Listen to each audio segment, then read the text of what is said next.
It's 1:33, and I will call this meeting of the Sacramento Transportation Authority and the Sacramento Abandoned Vehicle Service Authority to order, and ask the clerk to please call the roll to establish a quorum. Good afternoon. Directors Frost? Here. Gita? Gita? Oh, yeah, here. Hume? Here. And Karpinski Costa? Present. Kennedy? Here. Maple? Rodriguez? Here. Sandhu? Here. Cerna? Singh Allen? Here. Spies? Here. Talamantes? Here. And Terry? Pulipati? Is Mr. Terry here? No, okay. And Valenzuela, we will get her set up in just a minute via Zoom, and then Ms. Fang? I am here. Okay, and you have a quorum. And I believe Director Cerna's designee, Nick Avdis, is here. Mr. Avdis, okay, I didn't have you, I did, and I apologize. No worries, I'm Thank here. you. But you're very welcome to be here. We're happy to have you. Very thankful and welcome to be. Thank you for bearing with I me. feel very welcome. Thank you. Okay, thank you, Madam Clerk. Well, I'll ask Director Talamantes to lead us in the Pledge of Allegiance, please. Salute, pledge. I pledge allegiance to the flag of the United States of America and to the republic for which it stands, one nation, under God, indivisible, with liberty and justice for all. Okay, thank you. Hang on 1 second. Madam Clerk, please read the announcements and instructions for public comment. Okay. This meeting of the Sacramento Transportation Authority is cablecast live on Metro Cable 14, the local government affairs channel on the Comcast, Consolidated Communications, and AT&T Uverse cable systems. This meeting is closed captioned and live streamed at metro14live.saccounty.gov. Today's meeting repeats on Sunday, March 12th at 2 p.m. on Channel 14. This meeting is also viewed on YouTube at youtube.com/MetroCable14. And I have a couple of more announcements here.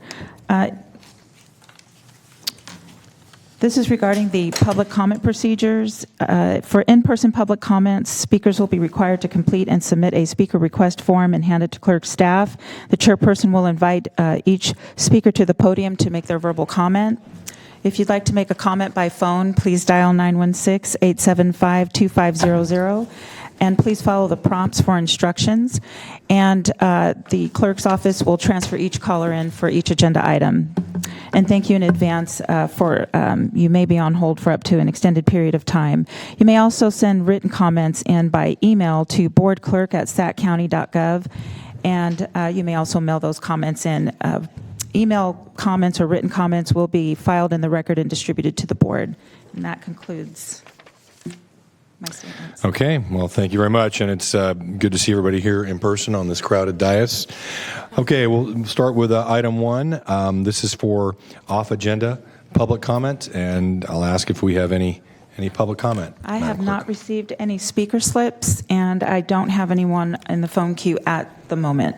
Okay, we'll move to item number 2, Executive Director's Report. I'll turn it over to Mr. Busey.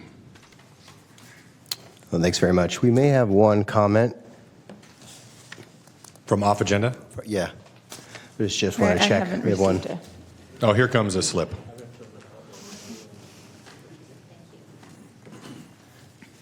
Sir, you can step on up and just tell us your name and begin with your public comment.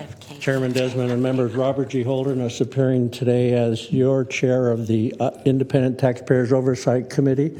I just wanted to check in with you and let you know that we are alive and well and functioning well under your tutelage. We now have 3 members. The chair has appointed David Tate, in addition to Joyce Jennison and our executive director. We have 2 new members to match up with me. The chair has appointed David Tate, a consulting engineer, whose only black mark in his career that I could identify was he used to work for Will Kempton. But Other than that, he looks like a good guy. And then Jose Luis Caceres is working with us now. He's with, I think it's called the San Joaquin County Rail Authority. I may not have the name exactly right, but he formerly was a transportation planner for SACOG, and he brings that perspective to our ITALK deliberations, and we're looking forward to a very active year. I know that you've got some bond refinancing issues to deal with, and we hope to give you our counsel on that to the extent it can be relevant. You've got a development agreement review that'll be coming to you soon to increase the developer fees countywide. I know that'll be a controversial issue. It's probably needed in this day of high inflation, and we hope to weigh into that. And then if we have some time, we might even weigh into performance audits. You never know. So looks like a busy year for your ITALK. We're all volunteers. We get paid in psychic dollars, so that's all I have, Mr. Chairman. Well, thank you much. Thank you so much, Mr. Holderness, for all your service and on the ITALK, and it's just so crucial. And hopefully, Mr. Tate is a good addition. I've also known him since high school, by the way. Okay, so now I'll turn it over to our executive director. Thank you very much, Chair. First, I want to start out with thanking the clerk's office for supporting us. We have some new staff today here working for us on this. We've got Flo Evans, and we've got Lydia Frazier, who's also supporting her. As you know, Darrell Johnson left to take on a new position, so we have some new clerk staff today. I just want to say thanks to them. Second update is the Sacramento County-wide Transportation Mitigation Fee Program update. So in April of 2022, the STA Governing Board awarded a consultant contract with GHD to perform an update to the Nexus study. This is a small fee program that was created with the approval of Measure A, and STA has been working with GHD and local agencies to complete this work. Most recently, STA helped gather updated cost and funding information from local agencies on the projects included in the original Nexus study. We anticipate pushing back the adoption of the updated Nexus study till fall of 2023. We need to complete some additional outreach for that effort to before we take that come back to the board. So you'll see there's actually an item on consent extending the contract to the end of the calendar year. Second item I had is the extension of the standby bond purchase agreement for the 2015 A series. So on February 23rd, 2023, STA staff completed a 5-year extension of the standby bond purchase agreement for the 2015 A series with Sumitomo Mitsui Banking Corporation. Staff reviewed related competitive bids with PFM Financial Advisors, which is STA's consulting financial advisor, and STA was able to negotiate a competitive commitment fee rate of 0.34%. And finally, a little update on the Active Transportation Program. So as many of you are aware, the Active Transportation Program, it's a competitive program. It received a one-time increase of $1 billion. So the total funding round available this cycle was $1.7 billion. And then this funding was split between the state and regional competitive programs.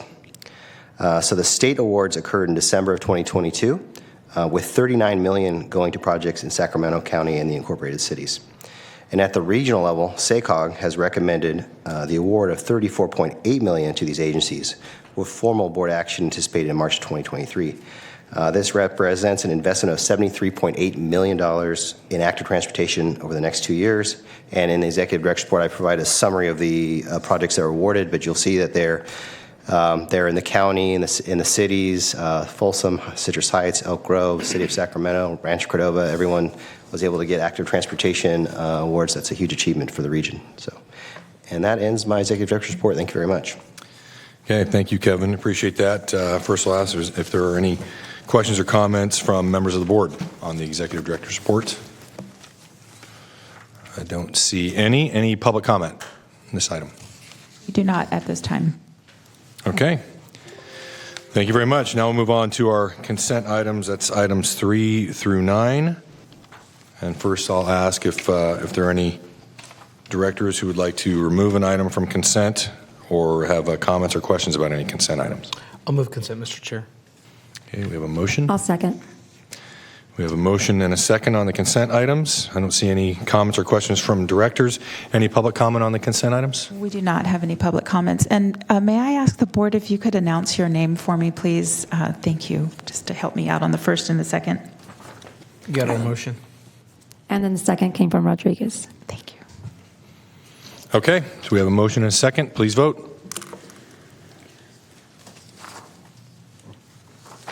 Okay, unanimous vote.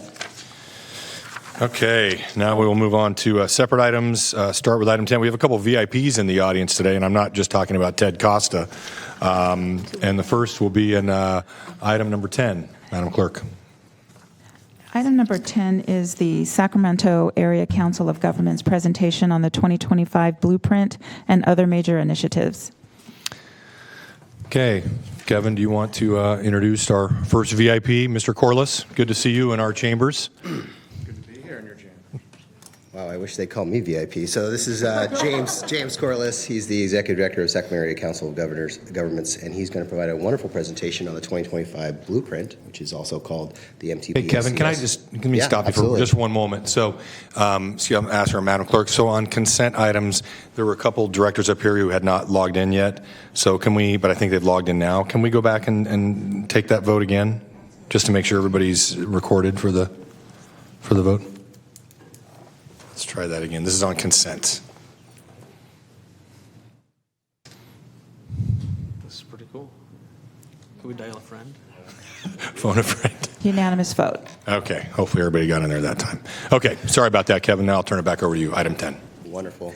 So again, James is going to be presenting on the 2025 MTP SES, also called the Blueprint, as well as other major initiatives for us. This is part of his public outreach process for the 2025 Blueprint. Thanks, James. Well, thank you, Kevin. Thank you, Chair Desmond. Thank you, everybody. Want to appreciate you having us here today and having me here. Want to acknowledge the SACOG representatives that sit on STA and cross over, Supervisors Desmond, Frost, Kennedy, Councilmember Vang. Great to see you all. So I wanted to, again, Kevin and I are working very closely, but I wanted to give you all as STA an update on the development of our long-range plan we're calling the Blueprint. So again, our board members, and maybe many of you, because we've actually made the rounds to every single city council, every board of supervisors over the last 6 months, but just so that you understand what this plan is, why it's important, the important intersection with agencies like yours and STA. And then so the first half of that presentation is really what this long-range plan is all about. And before I bury the lead also, I would please mark your calendars for Friday, June 16th in Folsom. We're going to be having a big regional workshop that will bring a lot of this information together that we've been gathering the last few months. So I'm going to talk a little bit about the long-range plan. Then I want to talk a little bit about some of the initiatives that are coming out of the last long-range plan that we are trying to do a better job of articulating, getting funded, getting accelerated, some of which you all have heard about. All right. Okay. I think you all know this, but as your Council of Governments, we represent a really big geographic footprint. So 6 counties, 22 cities, 2.5 million people. This 6-county region is the fastest growing region now in California, per the last census. We've also just tipped demographically to a majority people of color. So we are changing rapidly, we're growing rapidly. We have a lot of decisions still in front of us about how we grow, how we invest in infrastructure and time and phase infrastructure with housing and jobs and essential destinations. As a Council of Governments, I also, as those of you who are on the SACOG board know, we are somewhat unique, I think actually very unique, to have this much geographic coverage of a region and have every single city and county government on our board. So Sacramento County and City sit right alongside Ileton and Live Oak and Colfax. You're all on our board meeting twice a month. So Kevin mentioned the blueprint. We've actually, what we would normally call the big mouthful of the Metropolitan Transportation Plan Sustainable Community Strategy, doesn't exactly roll off the tongue. Even if I say MTP-SES, you're glazing over and you want some coffee. So we're branding it Blueprint because 20 years ago, this region got together voluntarily, not as a state mandate, but voluntarily got together and actually developed a strategy around how we were going to grow. Because the projections about how we were going to grow 20 years ago were not good. We were going to invest billions of dollars in transportation. Air quality was going to get worse. Traffic was going to get worse. And the leaders in this region 20 years ago understood that and saw it and came together to develop a blueprint plan. And that's essentially what we want to revisit and reassess as we go forward here.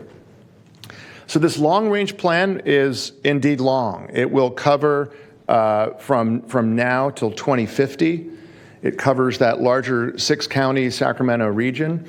It is really the thing. It starts actually with land use, growth, jobs, housing, and those are all fed in from your staff and your general plans. And then we look at infrastructure and transportation. And over all of this, we are trying to maximize what we call a triple bottom line framework, which is how do we maximize equity and reduce disparities, social and racial and income disparities through investments in housing and infrastructure?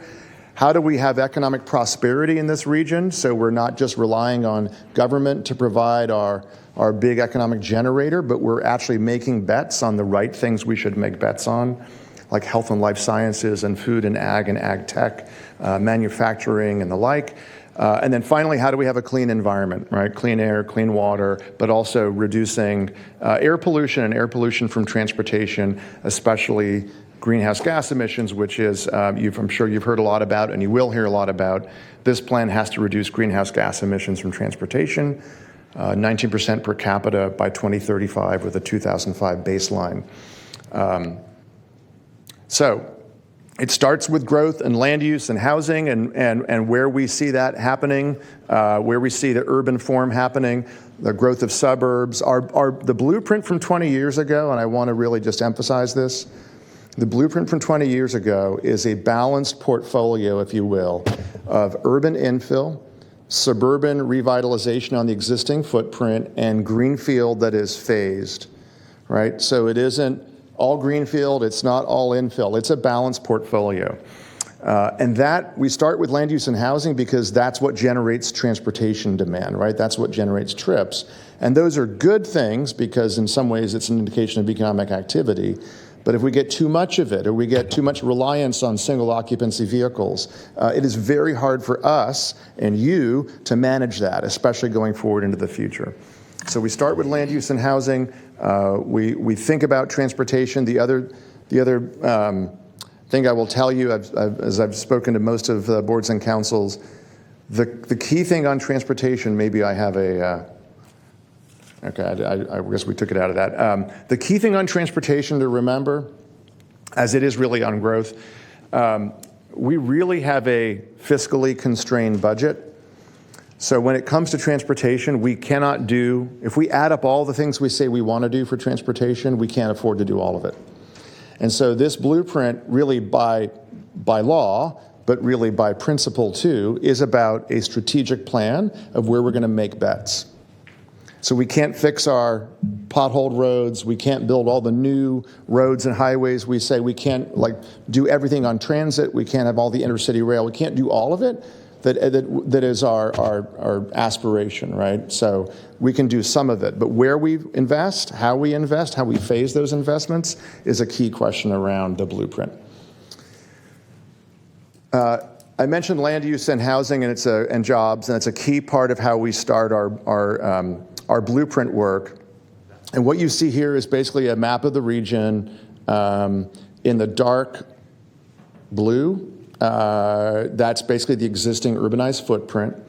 And in the light blue is basically the potential new growth that we see on the horizon in the next 25 years. That light blue won't all happen just on the natural, but it has been largely approved.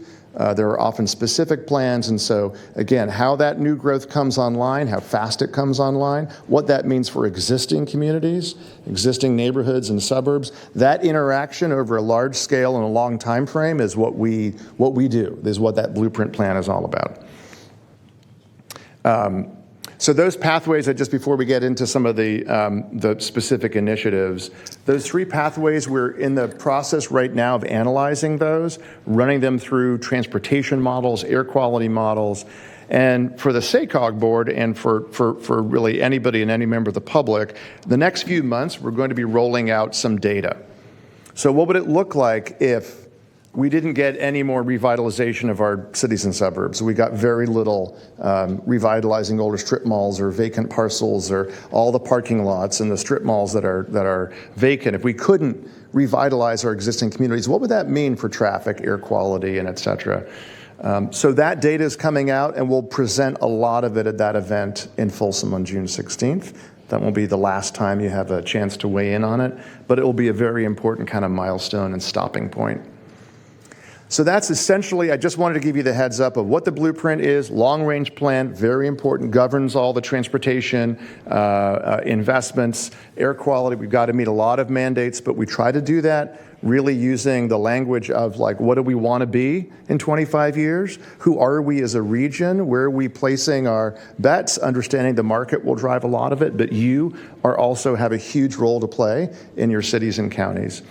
So I want to now just kind of get into some of these very specific initiatives. So what does it look like if we could even implement our regional plan? So I want to kind of lay some of those out, then I'd be happy to get any kind of questions.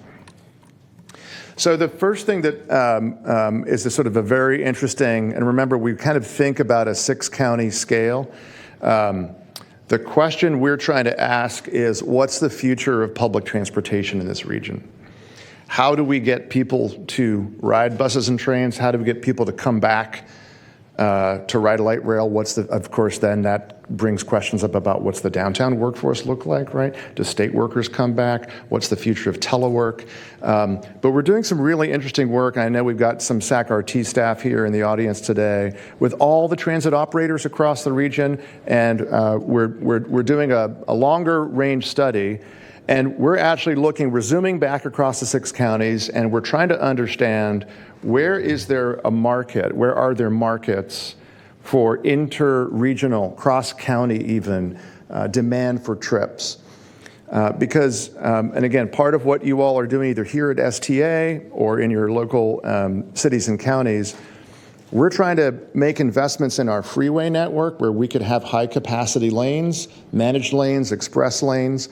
Those are perfect to run a regional express bus service, right? Which we actually have in the region. That's one of the highlights, certainly pre-pandemic, of our transit ridership. But what are sometimes those corridors that cross county lines where we're missing, where we have demand and we predict even more of a demand coming in the future? So you can just see a couple of this is the early kind of data coming out of this. So you might guess some of these corridors, right? It's the 99 corridor coming all the way actually from Lodi and Galt through Elk Grove. There's the Causeway and the Davis to Sacramento. It really follows the larger freeway corridors, but this is transit demand that we see growing in the future. And then we think about more of the medium distance trips. Now, these are probably already served to some extent by your providers like Sacramento Regional Transit, South County Transit, YOLO Bus, and the like. And then finally, we're looking at some of the short, high-capacity transit corridors. I will tell you, I think one of the many challenges we have in the region is how to get people on a bus or light rail to ride a short distance.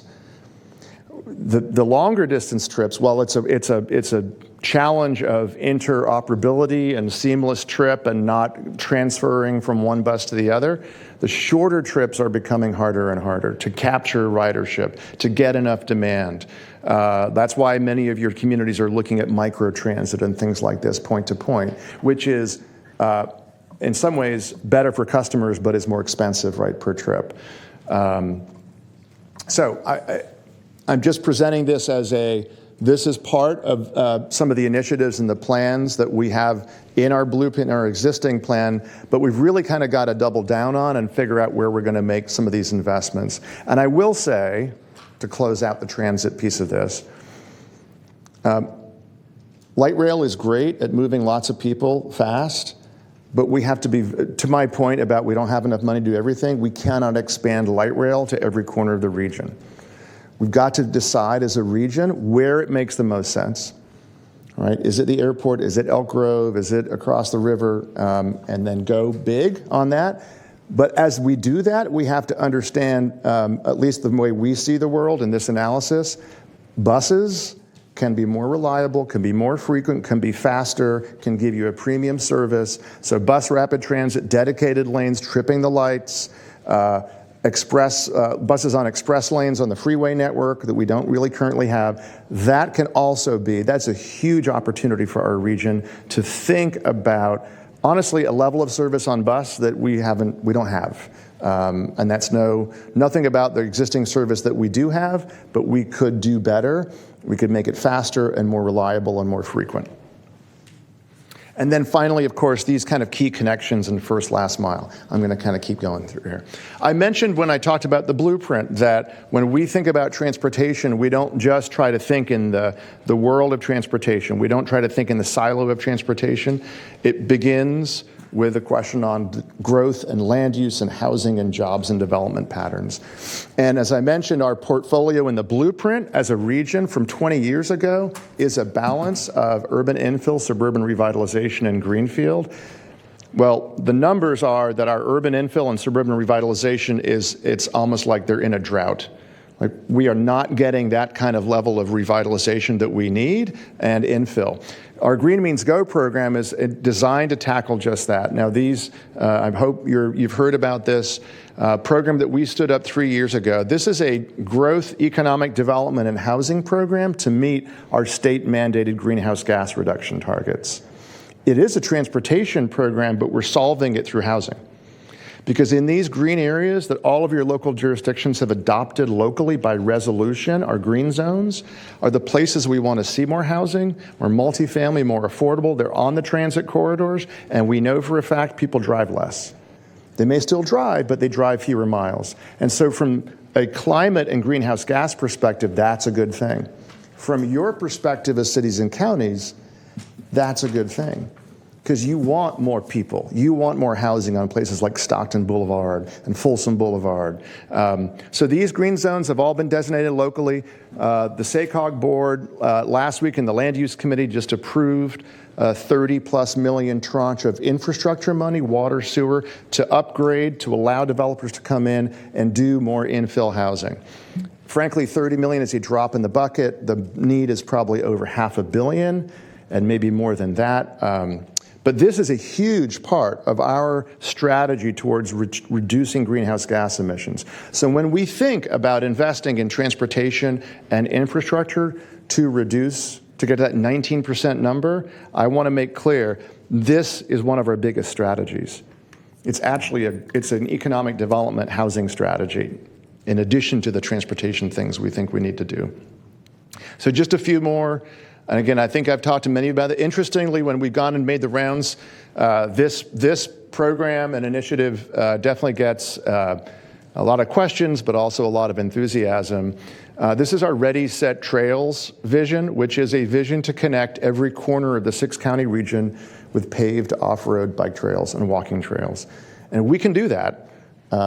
1,000 miles of new trail will connect every single corner. It would allow you to get from Lake Tahoe to the Sutter Buttes to the Cape Bay Valley to the Sacramento Delta, and your families and the families here in 20 years and 30 years without actually being on roads and being around traffic. It's an economic development strategy as well as a transportation strategy, a recreation strategy, and a VMT reduction strategy. And you can see the network, and this is sort of in some ways, it doesn't even show all the detail here, but you can see even just within Sacramento County and your footprint, how important this trail network is just within the county and what it could connect to all the way down to the Delta to Ileton and throughout in a lot of our natural areas and the rivers and the levees and everything else. All right, just a few more. And I know I'm really, really delighted, by the way, that you have one of our key partners, Alberto Ayala, and the Air District following me, because we have not just a partnership, but we actually have an MOU with the Air District, SMUD, and Sacramento Regional Transit. So we operate very closely together, really arm in arm, to figure out how we can collectively solve some of these things like the first last mile problems. So the bike share program that we have up here that definitely took a hit over COVID, as many did, but is coming back, was really a grant from the Air District years ago. It's a partnership with the city of Sacramento, West Sacramento, and Davis. And frankly, we need a lot more of this. We have a lot of interest from our suburban jurisdictions, Elk Grove, Rancho, Folsom. What would bike share look like in a suburban setting? And our initial answer to that is we need safer streets and better infrastructure so people feel safe, and we want to help you do that. Kevin mentioned the active transportation program awards. That will go a long way. Those connections will go a long way to allowing services like this to really flourish. I mentioned also just the partnership again with SMUD and Air District and RT and SACOG. We got together last year and put together a strategy to accelerate zero-emission transportation and vehicles in the region. It's a great strategy that we've been shopping around back to our congressional delegation in D.C. There's more money than ever before to make the transition to clean fleets, clean school buses, clean transit buses. Heavy-duty trucks is a harder one to crack, but we're actually in a partnership with some of our Bay Area and San Joaquin Valley partners on that.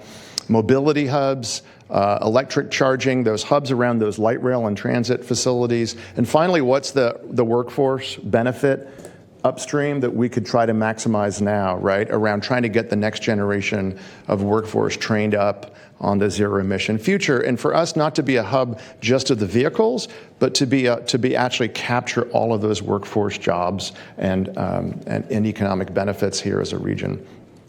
So that's a plan that we launched last year, and we are trying really to get a lot of state and particularly federal investment under some of the new funding federally.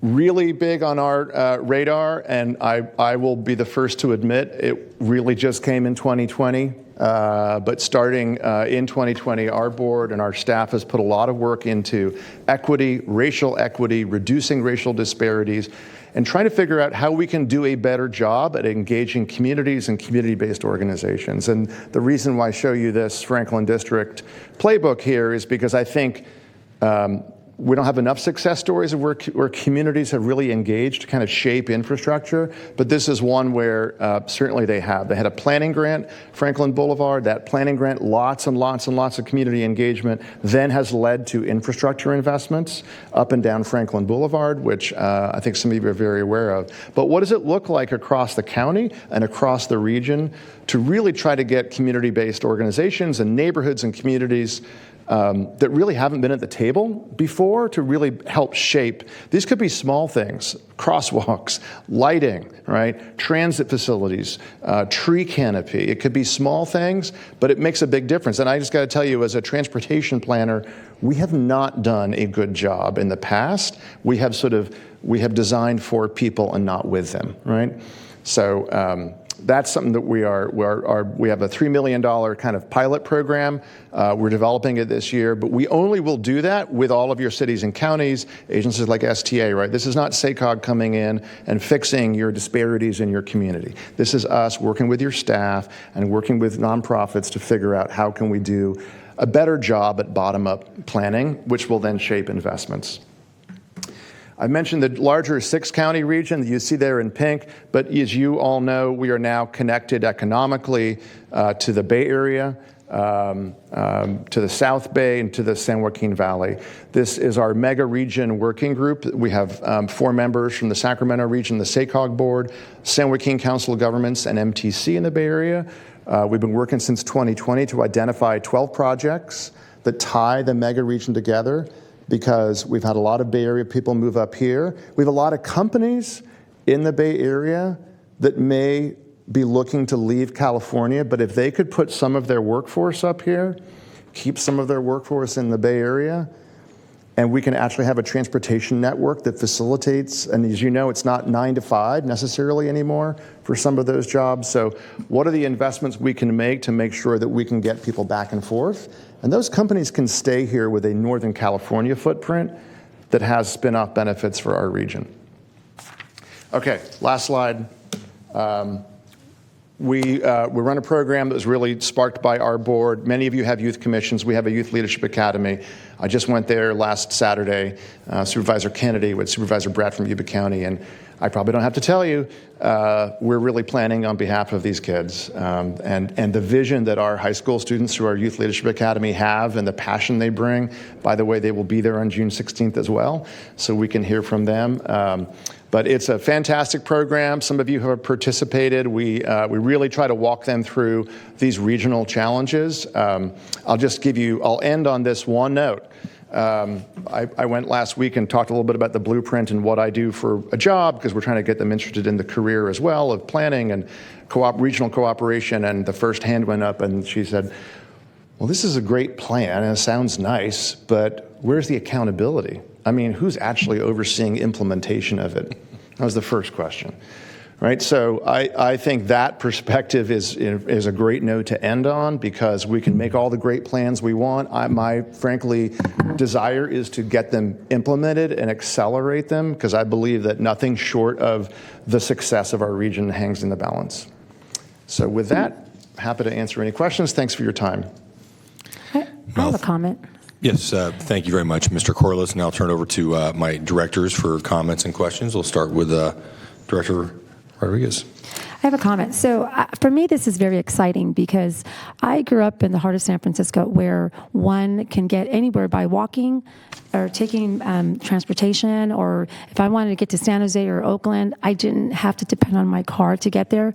When I moved to the Sacramento area in 2007, I became car dependent. So now I live in the city of Folsom, and we are car dependent. So if somebody wants to go to the mall, you have to drive there. And so when I see plans like this projected for the future, to me it's exciting, because it means that people will get out there and walk.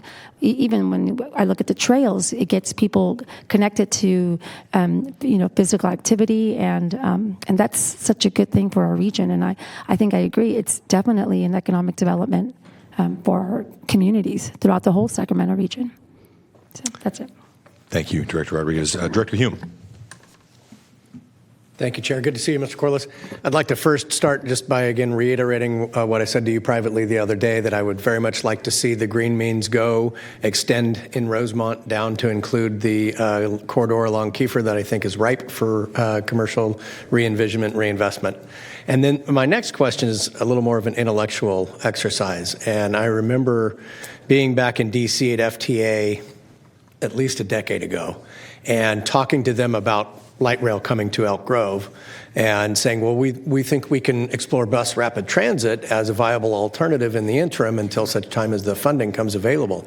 And they were very keen on that idea, but they said, don't do that as a plan B, plan for that to be your solution.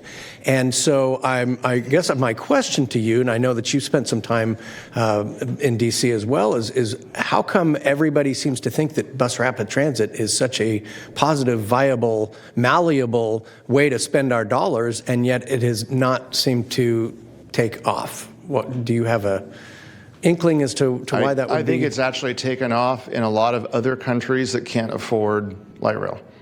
I mean, if you go to, it kind of was pioneered in some way in South America. Go to Mexico City, like you go to London, actually, London with a congestion charge now, they plowed that back into their bus network, and it's there. You do have successful bus rapid transit projects in North America.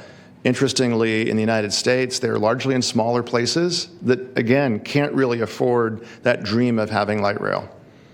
So I truly believe that we're in this transitional cusp in this region of trying to get things that we haven't heretofore seen, right? But nobody has a sense of what they are, so it's hard to get people excited about it.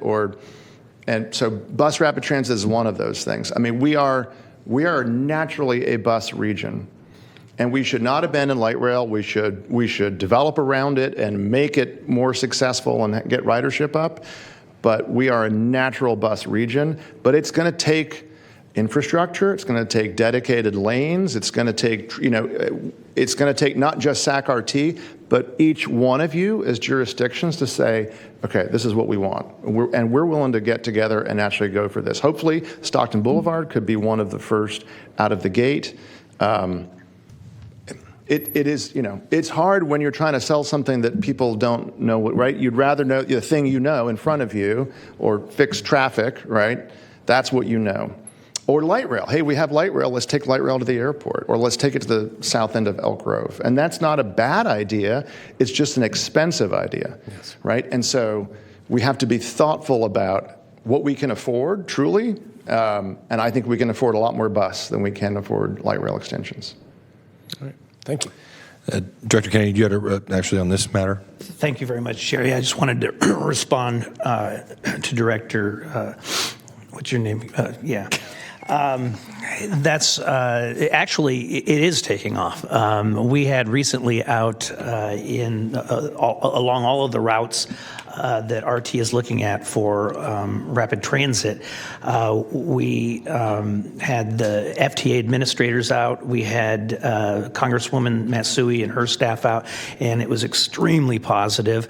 I think you are going to see more of this when you see, and I do not disagree with Mr. Corliss, that when you see the talk of going out to the airport, there's more and more. It's very sexy, light rail. Everybody says Seattle, Portland, etc. But as Mr. Corliss pointed out, it's also when you buy yourself into fixed rail, you're bought into fixed rail. There's no flexibility. It's not a new technology, whereas we do have emerging technologies through buses that will be much more flexible, more efficient, costs a lot less, and we can do it a lot quicker. So I guess I'm kind of tipping my hand to how I feel about light rail at the airport.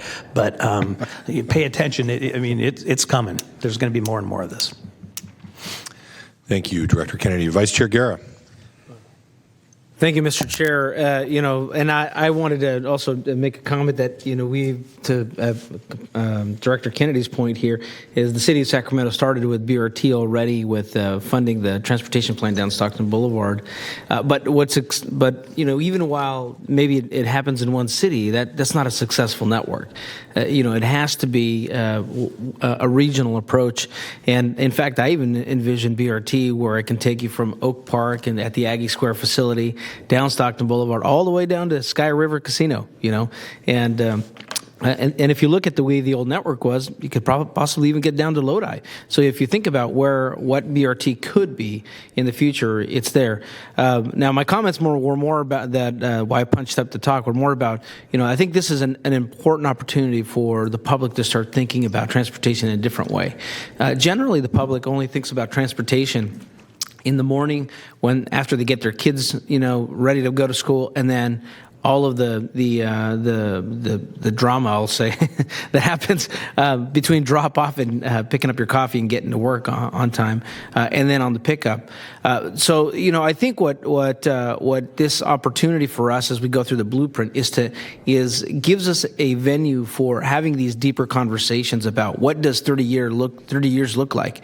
I think about Stockton Boulevard because my neighbors across the street remember when the streetcar used to go down Stockton and up 21st Avenue.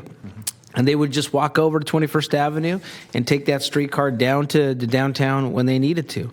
And that decision that over 30 years ago made an impact that has created a massive amount of congestion, inequities for many people who don't or can't afford vehicles, and creating additional costs for folks who have to now get a vehicle. So all to say is my office is ready to help and assist, and every time we have a public event to make sure that if your team is available, to make sure that as you go through the blueprint process, that we have an opportunity for people to comment, to ask questions, to envision what does the next 30 to 40 years look like.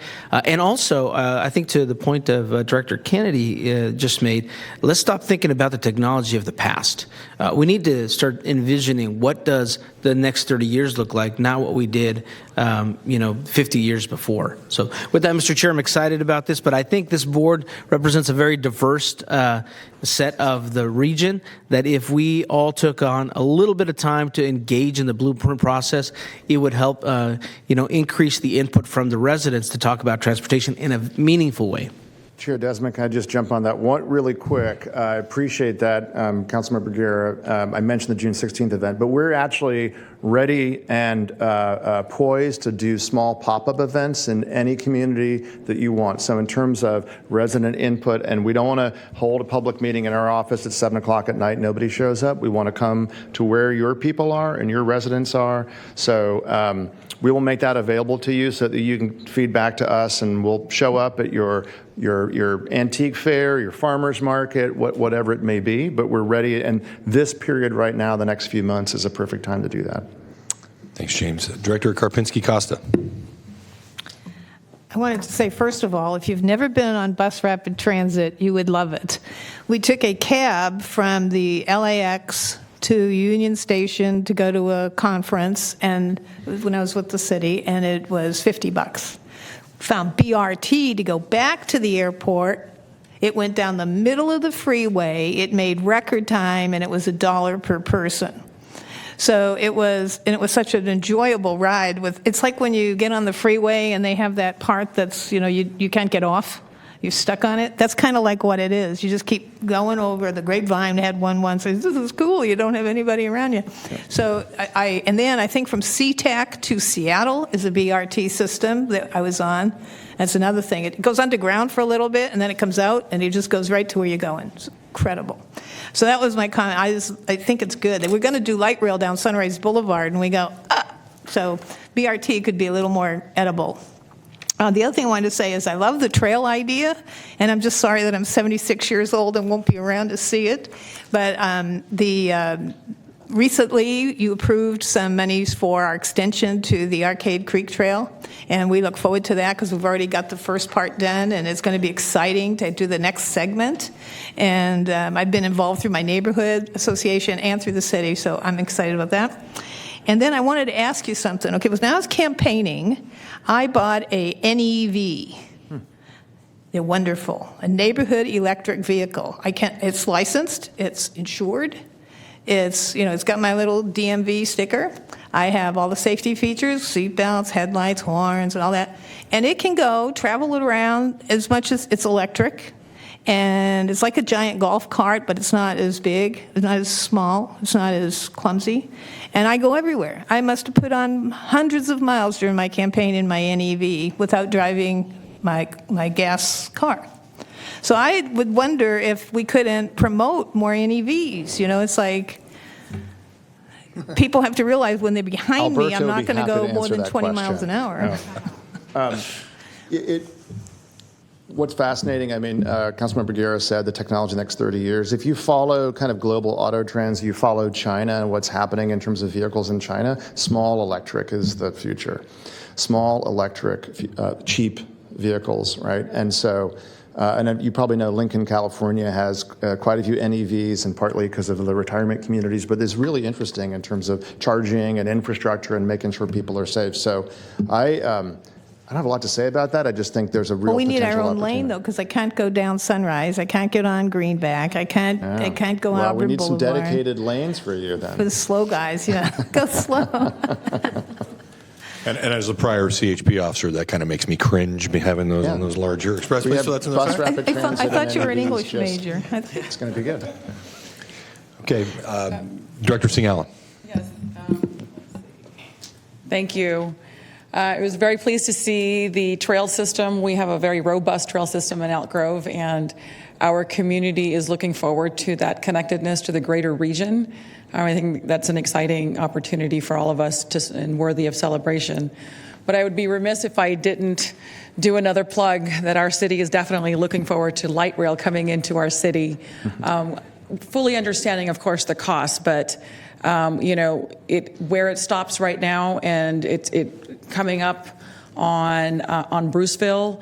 We have our CRC annexation, our annex office there, the campus, of course, Sky River Casino, and sorry, Director Kennedy, but we are working to build a new zoo.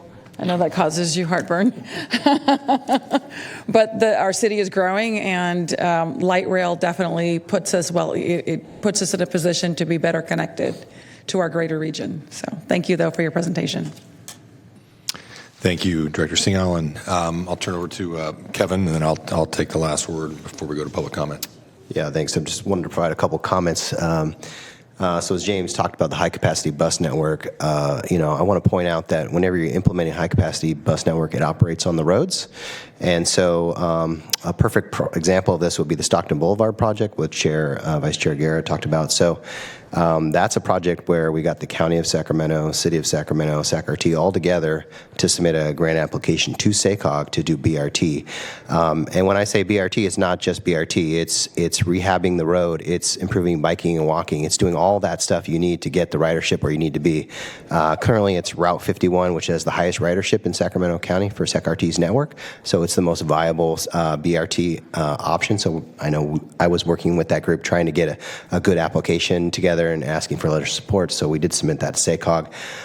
It's a good example of how, it's kind of a win-win scenario where, I think SACOG wants to advance BRT, but we have a lot of unmet transportation needs, specifically around sidewalk gaps and pavement condition. It allows us to kind of address all that at once, so that try to bring that down to our level, from the 6-county level to 1-county level. The other thing I want to talk about is SACOG's regional ATP awards, which we talked about. They had an emphasis on regional trails. And so looking at the funding for Sacramento County, we had 4 regional trails that were funded out of the regional ATP awards: Arcade Creek, Cripple Creek Extension, Dry Creek Parkway, Folsom Placerville Rail Trail Gap Closure Project, and the Laguna Creek Interregional Trail Crossing STA or 99. I think I came up with that name a few years ago. Sorry it's so long. But those are really great projects for the community. And then finally, I have been talking to James about supporting the Future Transportation Funding Subcommittee. I want to make sure everyone's aware of that. A lot in the past efforts, we've really kind of we haven't proactively worked with SACOG.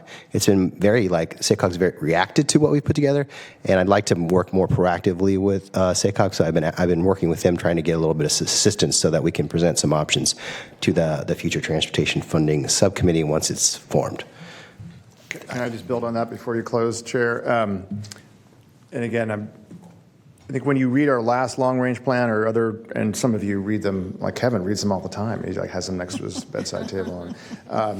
It is really hard to look at our long-range plan and get any sense of, just true confessions. Like, we make them kind of wonky and dense. So much of what I just talked about is actually in our plan. But I think we need to do a better job of communicating the importance of it, the benefit, the cost benefit. And so certainly my commitment to you all is to try to provide, at least for Sacramento County, what's already in the plan. What are some of those projects that we think are high impact? And happy to help any way we can. So. Okay, thank you. Madam Clerk, do we have any public comment on this item?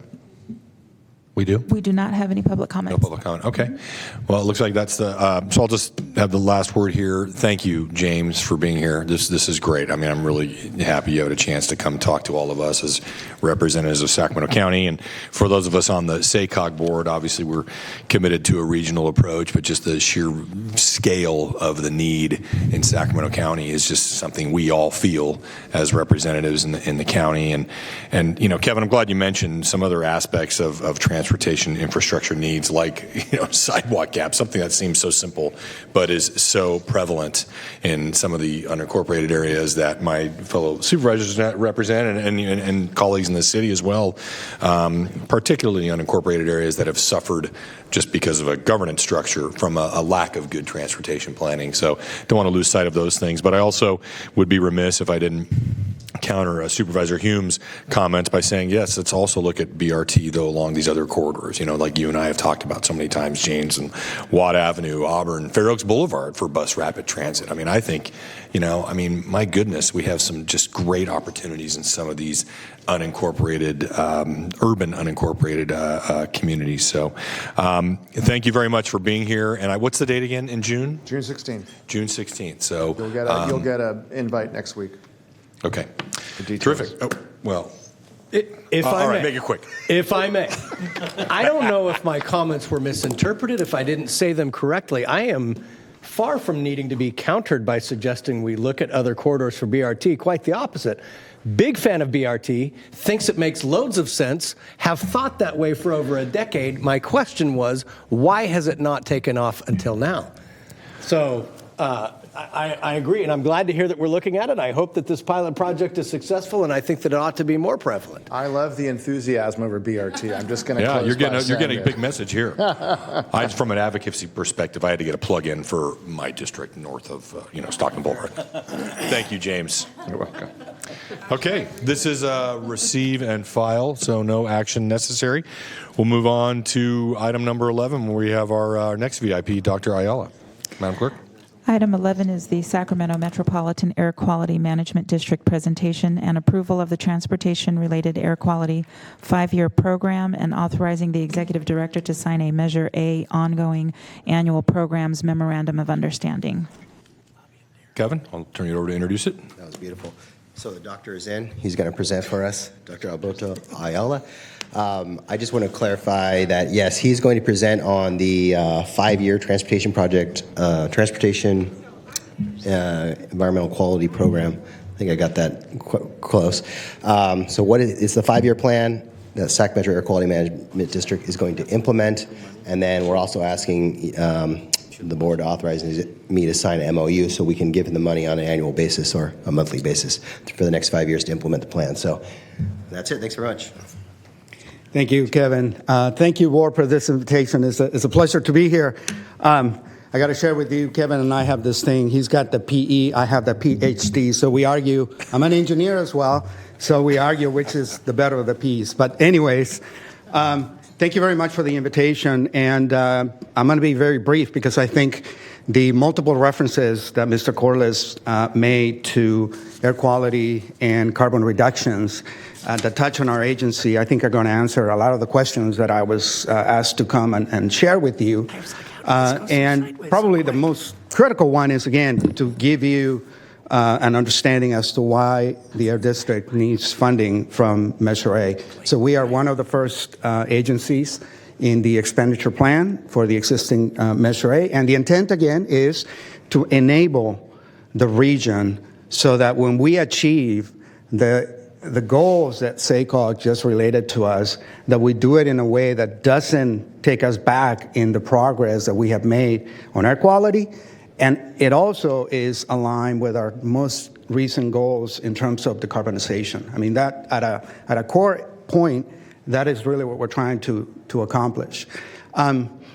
Just like many of the initiatives and the opportunities that you heard about are regional, air pollution is also a regional problem. And that is why I say that even though our jurisdiction is strictly Sacramento County, our work area is much bigger than that. And we are a part of a Sacramento federal non-attainment area designated by the federal government, along with our 4 air districts around us, Placer County, El Dorado, Feather River, and Yolo Solano. So you're going to hear that a lot of the work that we do really touches on the 6-county region in a similar way as Mr. Corliss described. Our board is similar to this board, and I want to thank those of you that are on our board for doing double duty.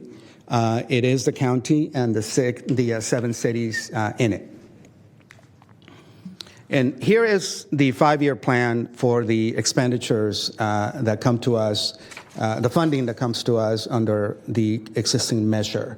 The 3 principal areas where the funding is dedicated are air quality monitoring and planning. We do have a significant program on transportation, and I'm going to describe each one of these briefly in a minute. And then the last piece, which is perhaps more important, as Mr. Corliss alluded to, is communication and public relations. We understand that we cannot continue to do our job in silos if people don't know what we're doing, and most importantly, if people don't understand what we are doing and why we are doing it. The last point I'll make here is, as you can imagine, as much as we appreciate the funding from Measure A, you can see that our total costs far exceed what we get from the measure.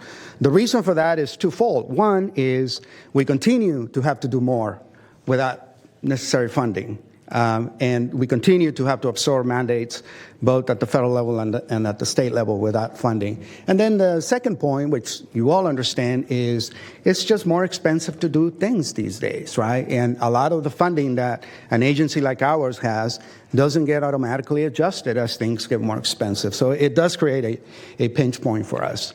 So why do we need to be active, and why do we need to tap into the resources from the measure? We have made progress on air quality over the years. No question, the data is clear. But what is also clear is that we're not quite there yet. And we have national distinction that we honestly hate. We don't want to be labeled as one of the top regions in the country with the worst air pollution. And that is something that we continue to work day in, day out. But what I wanted to show you here is the impact of things that we really have little control over. If you can look at the end of the graph, you can see the significant difference between a wildfire-generated pollution event and a year without the wildfire, right? I mean, one event on any given year can throw us off for the entire annual emission, annual concentrations that we have to meet. That's why it's so important that we are so interested in doing what we can in our small way to try to get our hands around this issue. And it's everything, right? It's prevention, it's managing the fuel loads, and then being ready to respond when our communities are indeed impacted by this pollution. Where is the pollution coming from? Well, I don't need to repeat it again. Mr. Corliss made the point clearly. To the extent that transportation continues to be heavily reliant, almost exclusively, on the use of petroleum, and to the extent that we can achieve the goals that Mr. Corliss described in terms of being able to get around and meet our mobility needs in a different way other than using vehicles, transportation is going to continue to be the biggest source of air and climate pollution.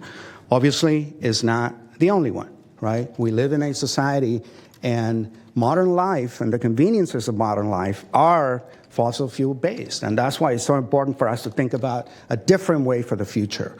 Industry, small businesses, I mentioned wildfires. We love smog, but they're also one of our biggest sources of emissions. So that's why it's important to work with them very closely. Now, let me get to the categories briefly. I mentioned air monitoring. The federal government has some very specific and very wonky as well requirements for what a region like Sacramento needs to do to monitor air pollution. We run a network of fairly sophisticated, very expensive, very resource intensive monitoring stations, but we don't have a lot of them, right? So that is an important function that we have to meet, and I'll tell you in a minute why. But something as of late is this emergence of portable low-cost sensors that people are really getting used to and enthusiastic about because they're very affordable. You can get online, you can buy one of these sensors. And we have a growing program where we are deploying these sensors to residents in your jurisdictions who are interested in having the power of the information at their fingertips.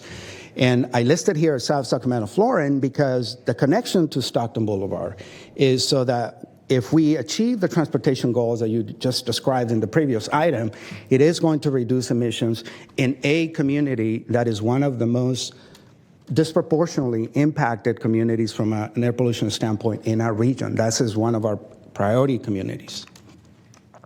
The other function in the first category of funding that is critically important, perhaps more so, is planning. Along with the monitoring, we have to meet certain federal requirements for air quality planning. And as important as that is to meet our health protection objectives, the funding that is going to come to the region from transportation dollars to SACOG is predicated on having an approved federal program, approved federal plan.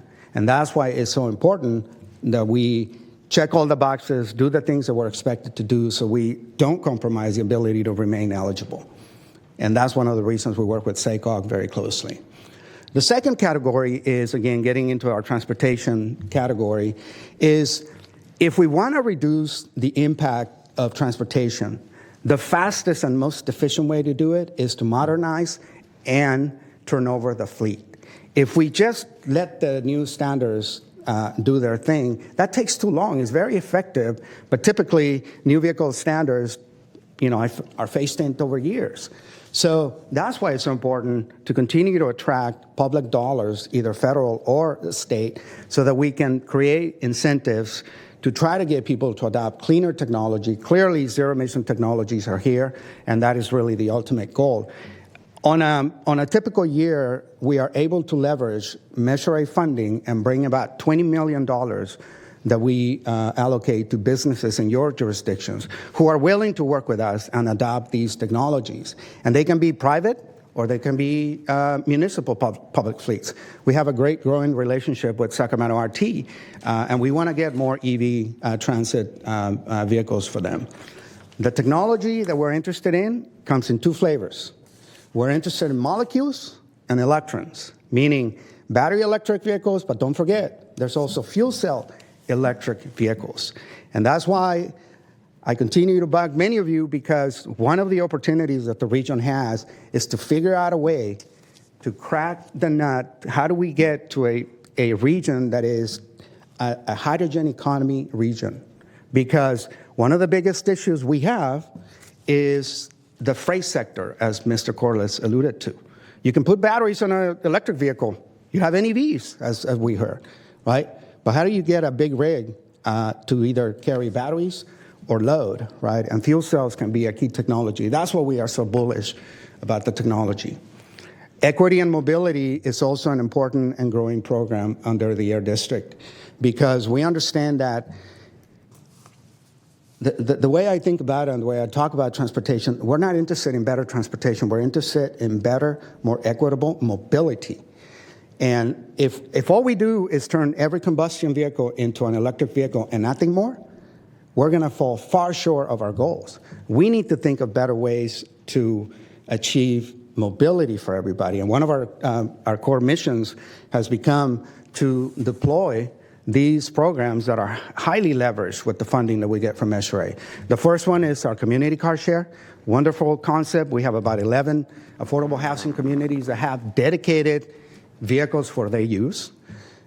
Clean Cars for All, another wonderful program. Income-eligible residents in the county can apply. Right now, we're up to 700 families that have benefited from our program, and we want to do more. We want to spend every single dollar we get to the state, from the state, because then I can go back to them and say, we need more money. So we need your help to promote and support those programs. And the last equity and mobility program, I'll talk about it, is, again, this new concept of the e-mobility hubs. The fact that you bring mobility solutions to communities that are disadvantaged, marginalized, and that need mobility solutions. And working with SACOG and the rest of the agencies that you heard about, we identify 52 mobility hub opportunities in the county. And, this is an important first step, but it's the first one. So we have a long ways to go. And that's why we want to go to our federal government and advocate for funding. Here is the integrated strategy, right? We're putting our heads together, recognizing that together we can achieve much greater benefits for the community, and we identify the opportunities in terms of the transition to sustainable transportation energy. We got to help our SAC-RT friends to electrify their fleet because they have a state mandate. We have to do something about freight vehicles that are impacting our air. We talked about the electric mobility hubs, and again, the workforce and educational opportunities that go along with that. We have a growing partnership with the 4 agencies, and that is something that we want to continue to support.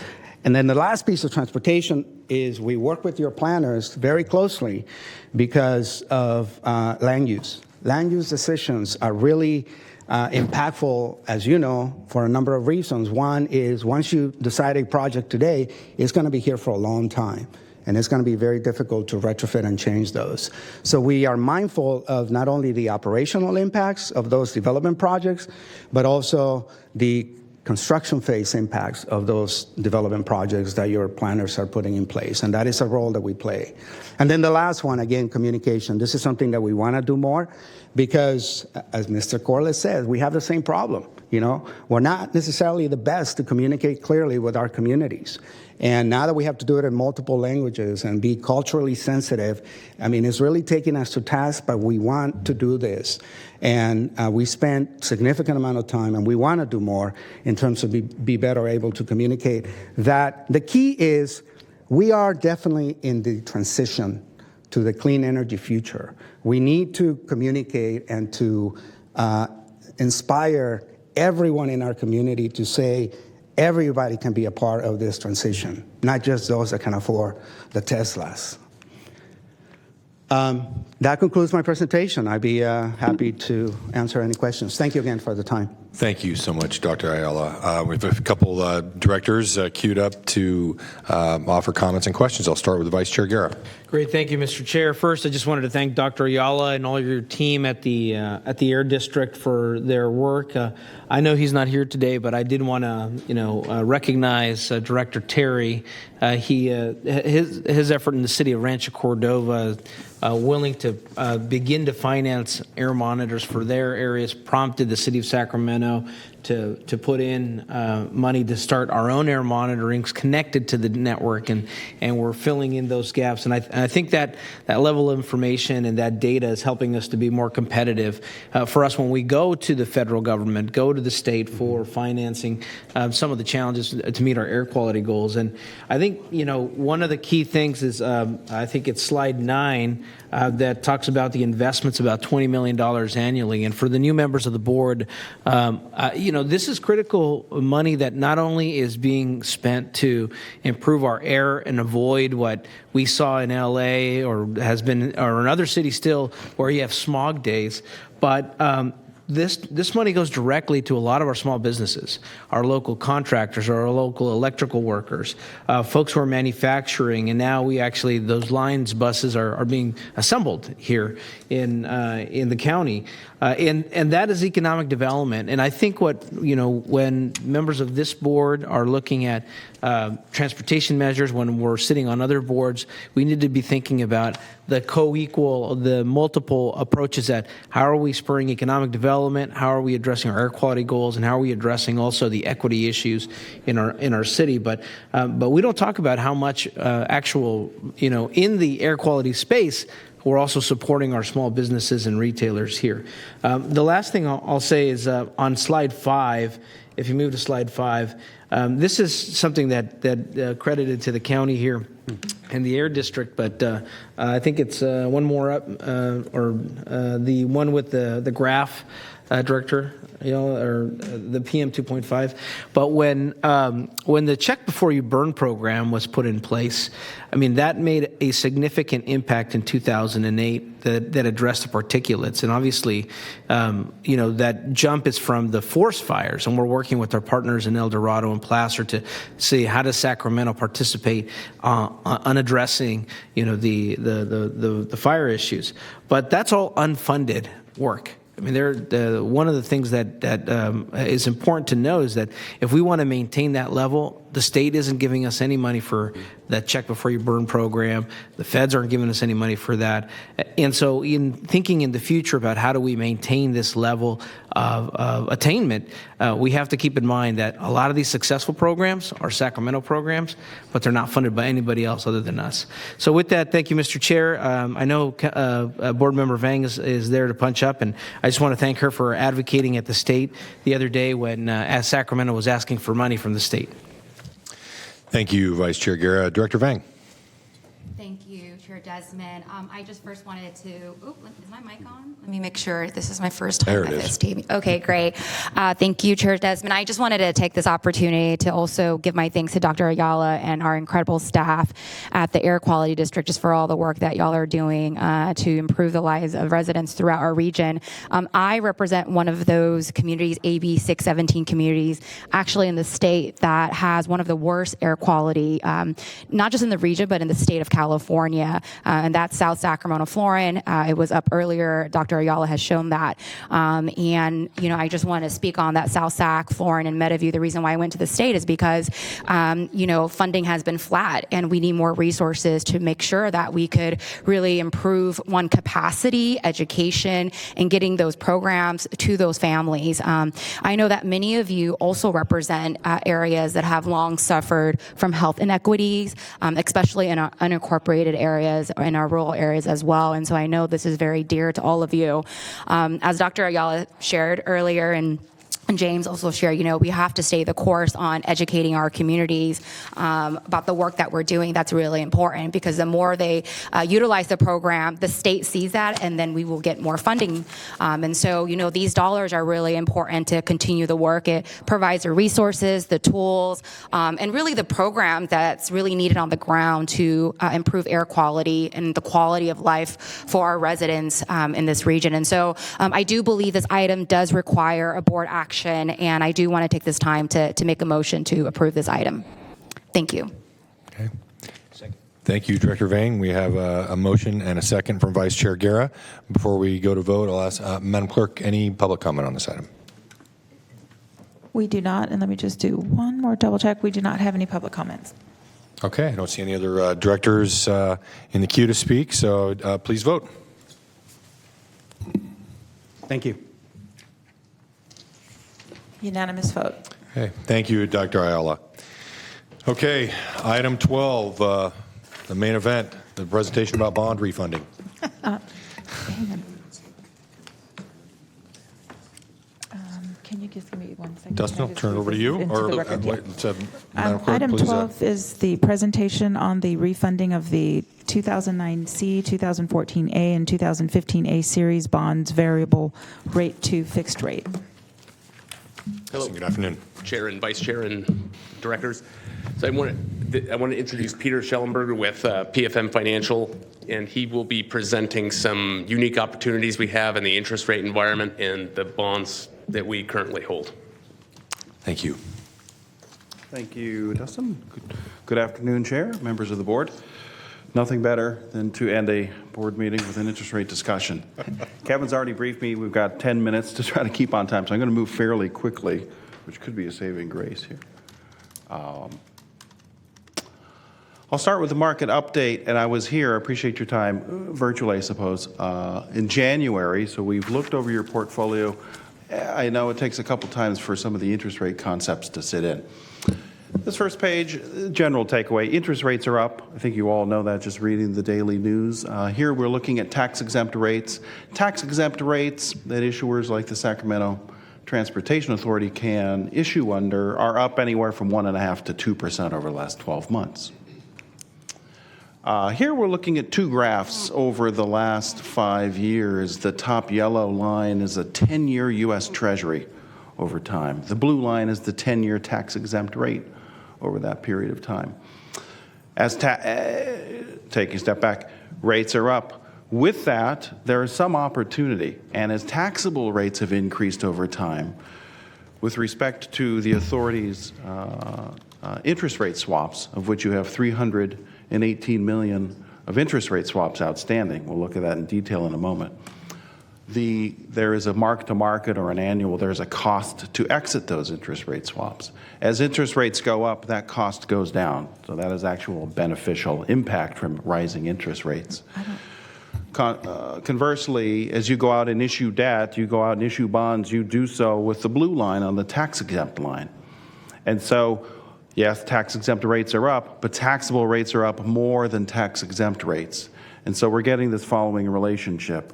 The mark-to-market, or the cost to exit the swaps, is coming down at a greater rate than the rate to go out and borrow. And so with that comes a possibility to refinance, or at least a potential worth looking at. Here is the mark-to-market, or the cost, the termination cost of exiting the swaps over the last 5 years. Rates were very low during the pandemic. You could see the cost to exit these swaps was $140 million. No one would have recommended that you go out and pay that type of money to the counterparties to exit. Here, we're at the low end in the last 5 years, and probably since you've been in these interest rate swaps, the cost to exit is about $34 million. So then the question is there an opportunity to go out, issue tax-exempt bonds, retire all of the variable rate bonds, $318 million of variable rate bonds, and pay that $34 million termination cost, and do so with some sense of sort of cost neutrality to it. And so that's what we'll look at here in detail. I've referenced your debt portfolio. The authority has 382. I could squint. 42, thank you. 342 million of outstanding debt. The 3106s, that's all variable rate debt, separated in 3 different series. So 318 million of that debt is variable rate debt. The table below lists the interest rate swaps. They're associated with that variable rate debt. So as variable rate debt resets weekly, so do the value on the swaps. And it offsets any variability in the variable rate bond market. And so on average, you're paying 4.06% on these bonds, and you have since 2009. The mark-to-market, or the cost to exit those swaps, $34 million. As noted, the total cost when we look at the interest rate paid, any sort of ancillary fees paid to commercial banks, et cetera, that are associated with this structure, the all-in cost for the interest rate swaps is 4.06. That's what you're paying on the $318 million of hedged variable rate bonds. So the challenge is to come in with a rate lower than that, to beat that rate, and to fund the termination cost. Here's the annual debt service on the bonds, the total portfolio. It increases from 13.7 million it stays 13.7 million through 2028, and then it steps up in 2029 as the bonds begin to amortize. The principal begins to repay to 36.1 million. You have very high coverage. We're looking at that solid bar, $164 million of sales tax revenues. That's all pledged to bondholders. And so the 8.86 for every dollar of debt service, you've collected $8.86 of sales tax. Very high coverage. Anything over 2 or 3 times is considered very high. As it steps up, assuming zero growth in revenues, that coverage ratio, 4.5 times. Still very high. That keeps you in that AAA rating. Sacramento Transportation Authority was upgraded as we met with Standard & Poor's and Fitch in August to AAA. So you're as high as it goes. So the portfolio is a very well managed portfolio. There's no call, there's no cry or call to action. It's very well managed, and it's validated by third-party institutions. That said, as we've looked at that dynamic market and worked with Dustin and Kevin over the last several months, it has been compelling enough to bring this following option for your consideration. So here we're looking at the idea of issuing fixed-rate bonds to refund the full $318 million of variable rate debt, to pay for the $34 million termination cost on the interest rate swaps. With the new bonds, it's very standard, and we would implement and secure a 10-year call option. That's an important note. The pros and cons for doing this: pros, it eliminates all the variable rate debt. There is some complexity. There is some administrative burden. There is some moderate risk that comes with the portfolio, so it eliminates all of that and simply fixes it out. We introduced some flexibility through the call option. You could refinance these new bonds, these potential new bonds, 10 years down the road for savings, so we'll look at that. There is an event coming in the market. LIBOR, the London Interbank Offered Rate, was proven to be manipulated by a number of large banks over the years. And so they're moving from LIBOR to a different index called SOFR. It's a standard overnight financing rate. Fairly technical, but the point being is the market will no longer be required to report LIBOR come June of this year. We will transition to a new index called SOFR. And with that, there's some uncertainty. You move to fixed rate, you don't have to think about that, so we list that as a very technical pro. The cons are there's an increase, this kind of cuts to the chase, there's an increase in debt service by refinancing under current market, even though the mark-to-market is as low as it is. $12.6 million increase in debt service on this $318 million of outstanding debt. That's sort of framing the decision right there. That's a 3% increase in debt service through 2038. And with that, that takes dollars away from projects. So let's jump into the numbers for a moment. Gross savings and present value savings, this is the change in debt service under this new structure. Fixing, issuing debt, making all the variable rate debt and the swaps go away, structuring it in a very similar manner. It would increase debt service by that $2.3 million through 2038 and about $300,000 thereafter, okay? On a gross basis, $14.3 million. On a present value basis, $12.6 million. That's the cost if you issued the fixed rate bonds and then let them be, okay? 99.9% of the time, when you issue fixed rate bonds, we do put 5% coupons. Sorry to descend into the technical jargon. We put a fairly high interest rate that's demanded by investors, and with that high interest rate, the 5% rate, they'll pay up for that in the form of premium, et cetera. You're compensated for that. But by putting that 5% coupon on it, it increases the probability of your refunding those bonds in the future on the 10-year call date. So working with Kevin and Dustin, we said, okay, well, what if we did, getting to this concept of can we reach a point of cost neutrality? You issue the debt today, we're going to internalize the cost of, I'm sorry, I'm flowing back, okay. Is there a back? Just okay. keep going, it'll circle back. It's the story of my life, yeah. I did the back, but it may have not liked to go back. I'm going to go finish for Peter, but I think what he was getting to say essentially was that if we did refinance in 2033, then we anticipate a savings of $15.4 million. He's going to get to that slide in a second, but so the cost to refinance is 12.6, but you would be able to save in the refinancing 15.452, and then essentially you're up a couple $1 million overall, and you get rid of the variable rate synthetically fixed bond debt. Thank you. Sorry, Thank keep you. going. You're hired. 12 points. The cost, if we do nothing but simply fix it out, 12.6.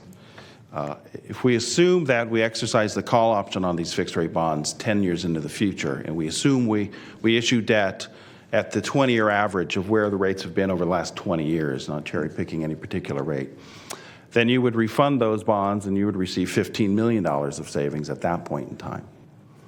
Therein is the cost neutrality. It's about as good as it gets. It's difficult to capture a point in time where you issue fixed rate bonds and you take out all the interest rate swaps and the variable rate bonds and lock in savings. It does take that second step of forward-looking analysis to exercise the call option and realize savings in the future. This is at the 20-year average. If rates were over, 0.5%, 50 basis points over the 20-year average, we would still sort of hit the point of cost neutrality. We'd still claw back the $12.9 million of interest rate cost that you would currently lock in. So therein is the proposition that Kevin did a great job summarizing. Is there the desire from the board, and I'll let Kevin kind of tee this up, to further pursue this? I think others across the state and region in the U.S. have realized that rates have come up, they've brought the cost of exiting swaps down, and so they're beginning to get in a position of ready. And so what does that mean? That means, okay, you assemble your legal team, your financial team, you prepare documents. As we ran these numbers 2 weeks ago, that cost was $7.5 million rather than $12.5 million. So there's quite a bit of just day-to-day, week-to-week volatility. So there may be a point and then a defined parameter, which would find its way into a resolution and come back to this board, that would limit how we could go to market and execute. But there may be a point of comfort with this board, say, okay, that makes sense. If you could get to $10 million cost, $12 million cost, 15, whatever it is, with the possibility of clawing it back in the future, go ahead and proceed. And so that is the proposition before you. And I'll let Kevin probably add to that because I think he has some thoughts in forward direction. Yeah, I think I was just going to point out that 2 weeks ago it would only cost us $7 million. So it's a pretty dynamic environment. So and I think Peter had it right. We think there's an opportunity here.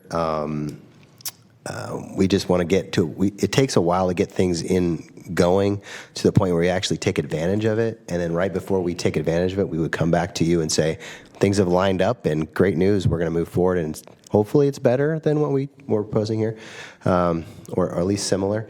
So we want to know if the board is, one indication from the board if that's something that we would want to look at. I think that got that right, Dustin, yeah. Okay. Well, thank you. Several directors teed up. Peter, don't go anywhere. Vice Chair Garrett. Yeah, I obviously creating some stability and reducing any risk is a positive, but what and if all the scenarios play out right, 2033, you exercise the call option. None of us are going to be here. You may not be here unless you have a young intern that's going to stick around till 2033. Yeah.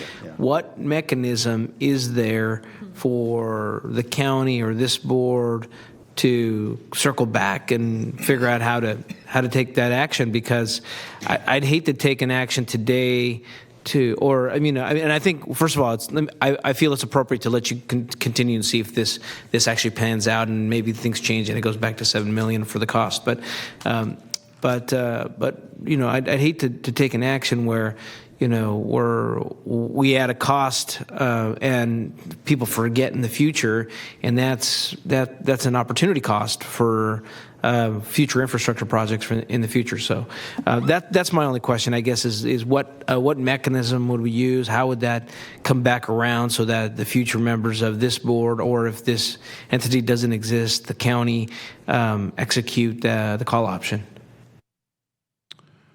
Good question. I have not. Simple answer is this. You'd have to formalize it and think a little more strategically than what I'm about to say.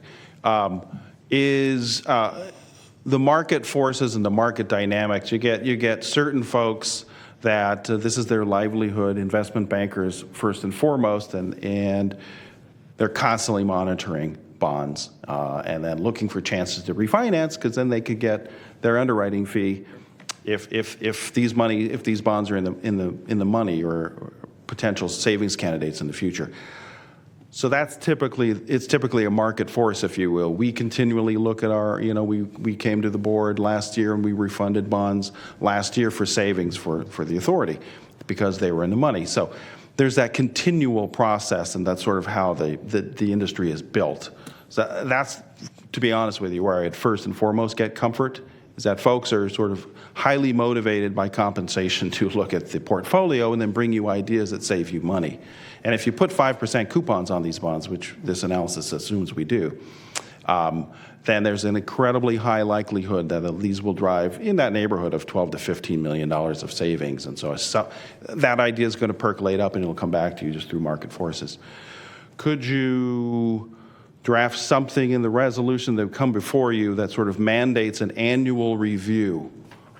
That might be a formal sort of mandate that would trigger. As soon as it's in the money, you would want to know, even before the call date, because there's options to do that. But those are two ideas. Yeah, as much as I trust, people seeing an opportunity there, right. That's great. I think level of certain, even if it's a check the box. Hey, are we able to go neutral this year? That might be a helpful option moving forward. So thank you, Mr. Chair. That's all I have. Okay, thank you, Director Frost. I want to thank you for watching it. I had a couple of questions. First question regarding the LIBOR. This has been a conversation that we've had for, I think, over a decade, right? The LIBOR is coming to an end. Yes. And what happens when the LIBOR comes to an end and there's all those loans and bonds that have been issued on the LIBOR? Does it just shift over to the other index, or does someone do those play out? What happens? Great question. Yes.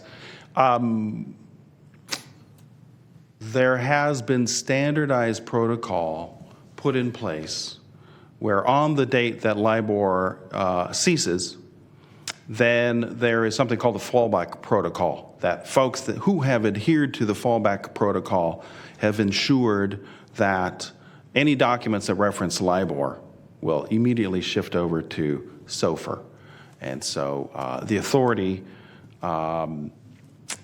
received a resolution back when we did the refunding last summer that approved staff or authorized staff, directed staff to go and adhere to that fallback protocol. So the authorities adhered to the fallback protocol. So in your specific case, when LIBOR is no longer, SOFR will be part of the documents.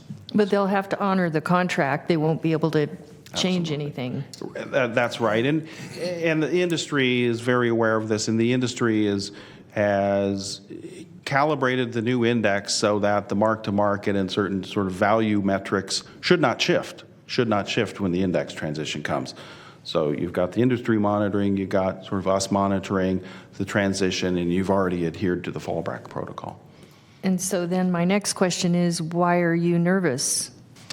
I'm not terribly nervous, to be honest. Okay, you just see an opportunity to save money, basically, by shifting over to SOFR.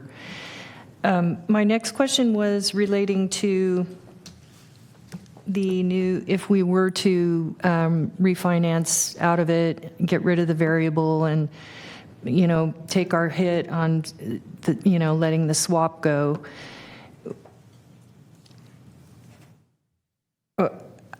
Are we extending the timeline on the debt and extending the overall cost by doing that? In other words, when does this existing variable with the swap pay off versus when does the new one pay off? And does that extend the amortization and expand the debt? Or does it, I'm not sure I understood it. And No, I might have understand missed it in exactly what you what you're said, so saying. I'm sorry if I did. I appreciate that question. Here's the structure. You can see the prior debt service on the first column. Total is $456 million. And then the new refunding debt service is right next to it. The total is $470 million. Yeah, so we would keep the exact same structure. No change to the final maturity. Generally honoring the fact that the principal begins to amortize and repay in 2029 under the existing structure. We would keep that in place. So the very same structure. So basically, the net between, even if we paid a little more in amortized debt, we would save money in the end, is what you're saying, potentially save money based on your projections. Correct. If we were to go above and beyond today, 2023, and look forward to 2033, and assume that we refund these bonds at the 20-year average, at that point you would save $15 million present value. But how do you project what the interest rate's going to do? It's kind of scary right now. Yeah, I think the crystal ball, you put the crystal ball in the closet, you sort of have to first get comfortable with this fact. I'm going to exit the swaps, fix out the bonds, and have $12.6 million of additional cost. I think you have to get comfortable with that proposition, right? Because you can't foretell the future. You're exactly right. Fixed is always better, it seems like, if you can. Fixed is better, yeah. And then as part of that, first I'll repeat it. You have to get comfortable with this slide. You have to get comfortable with the fact that you're fixing it out and there's some additional costs. It's a 3% increase in total debt service. It still defers dollars away from projects. And then, the fact that you're restructuring it the way we're restructuring it, there's a pretty good likelihood that you're going to claw back that savings in the future. But that's a pretty good, that's a crystal ball statement. And so is there a basis for that crystal ball? Yeah, there's a 20-year average. Okay, what's the break even if we don't hit the 20-year average? Well, it could be the 20-year average plus 0.5% at current rates. So. And then finally, so there's no cap on the variable on this existing bond with the swap? Like it doesn't cap out? The documents, I think, limit it to 12%, which is a numerically that's pretty high. Yeah, but in reality, you would expect to pay 4.06%. That's generally what you've paid for the last 15 years. And so there's a strong historical set of data to demonstrate what you have paid. So regardless of where interest rates go up, you have receipts coming from swap counterparties that offset that payment to bondholders, and those are hedging. The question is it a pretty good hedge? Are you receiving what you're paying? The answer to that is yes. And so the 4.06 prevails, and it has historically. Yeah. Oh, thank you. Okay, sure. Okay, thank you, Director Frost. Good questions. Director Karpinski-Costa. You were an English major. I was a microbiology major. So what happened to make it from 7 million lost to 12? What happened in these last few weeks? It's a good question. The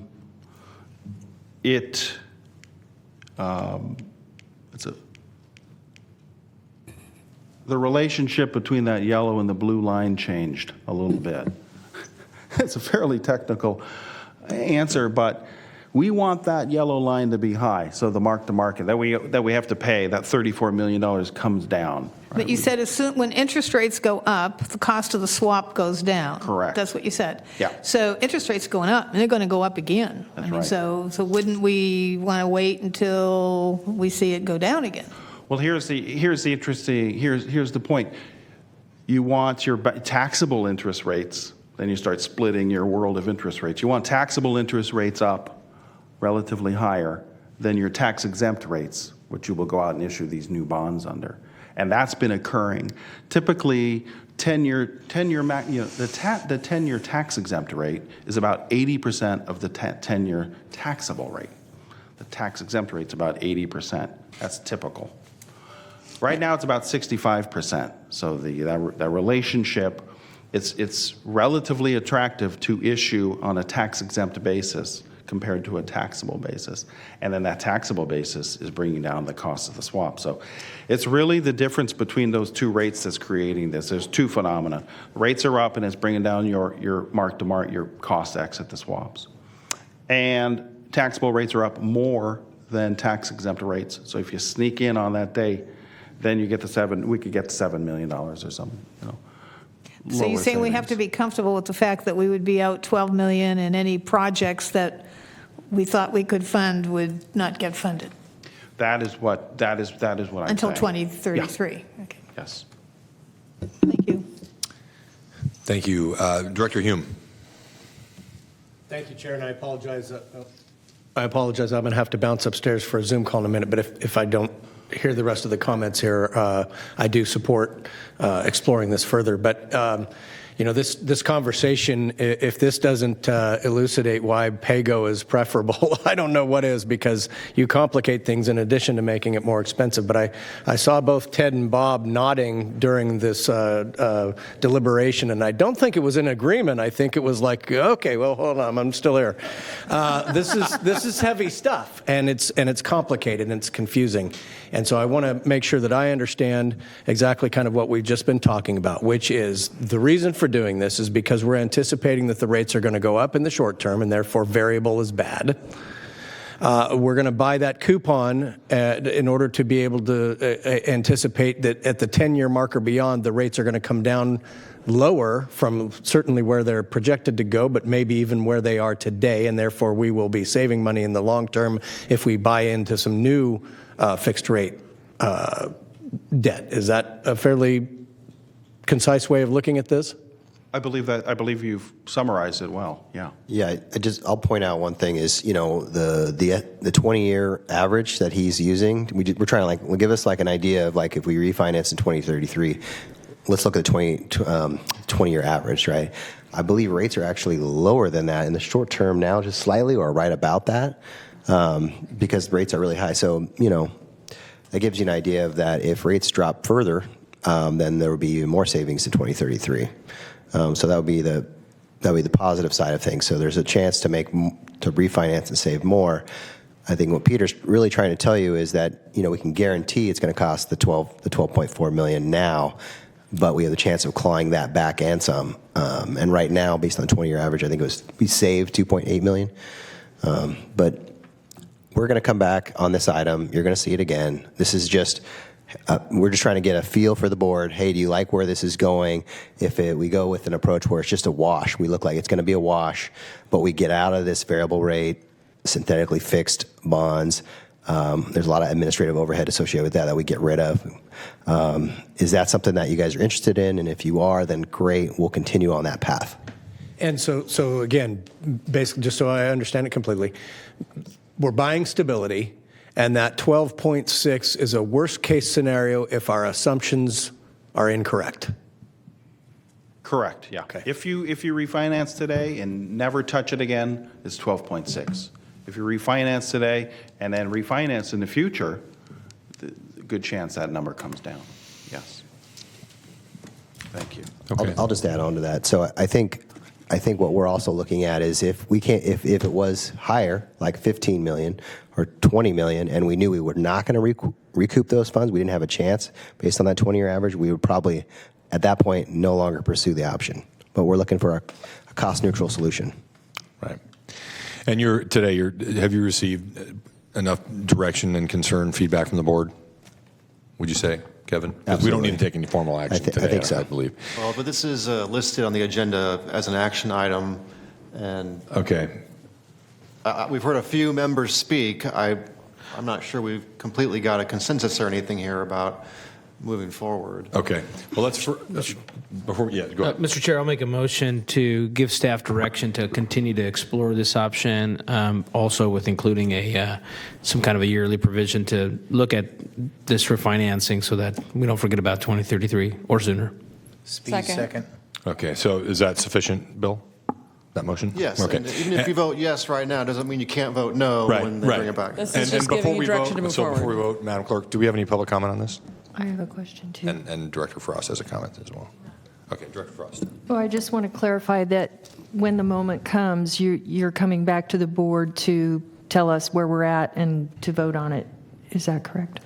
Right, and one thing I would add also, make sure that when you do come back, I think we need a discussion about how it is going to impact the projects. I mean, right, because like you said, we are going to have less money for some of these projects, and Kevin, maybe you flesh that out a little bit. What does that look like in terms of the projects that this board approves? Absolutely, we've already done that. We don't see a current issue based on our 5-year projections and what everybody needs. Okay. But that if it changes, we'll definitely update you. Okay, great. Okay, I don't see any more board members queued up. Please vote.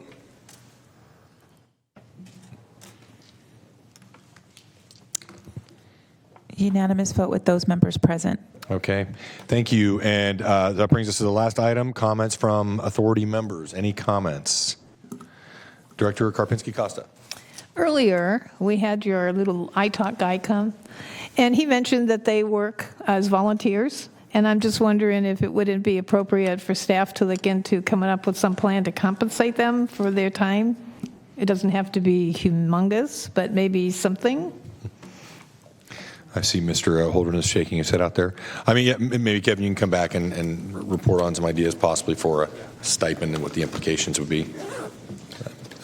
Okay. Thank you.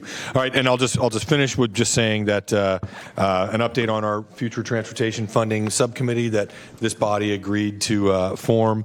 I've identified 5 members for the subcommittee across different jurisdictions. Director Guerra, Director Rodriguez, Director Singh Allen, Director Terry, and me. So we will hopefully meet. And I want to thank everybody who expressed an interest and agreed to participate in this. Hopefully we can get something set up before the end of March, and then we would come together, the idea being then we would discuss who the representatives from both the environmental community and the labor community would be, and we would discuss that as a subcommittee and certainly continue to come back and report back to this to the board about that. So just wanted to report that out to everybody, and seeing no additional comments, we will adjourn the meeting at 3:20.